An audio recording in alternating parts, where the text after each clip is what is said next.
A photograph of a black teenager in a hooded top which went around the world.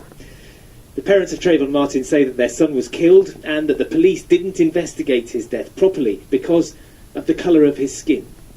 In London today, they met boys of a similar age to Trayvon who told them stories which sounded familiar. I know that there is stereotypes and people do stereotype us. And as Ade said, before women were in our hoodies and we catch the bus home, like people wouldn't really want to come and sit next to us because they're in their heads are like, oh, there's these young black teenagers at the back of the bus like any other gangsters. There were people here who wanted to show solidarity with the Martin family in their campaign to change attitudes towards young black men, in a country where black people are much more likely to be stopped and searched by the police than whites. It's violating, basically saying you're guilty before, anything else. So if you keep on doing that, you start to wear away the trust you have between you, the community, and the police and the authorities. And that's why you get the problems of the riots up and down around London and then up and down the country.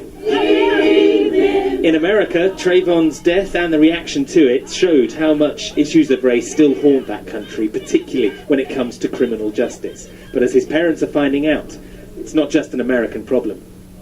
There are 27 cases currently under investigation of allegations of misconduct by the police in the metropolitan area here in London on the grounds of race.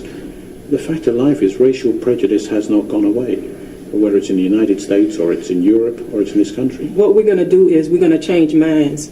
We're going to make a difference in some lives, and that's what our foundation is gearing up to do. We're not going to change the world, but every little bit will help. The world may not be rid of racism by the time Trayvon's parents have finished their campaign, but their hope is that their son's death might yet make it a fairer place. Geraint Vincent, ITV News.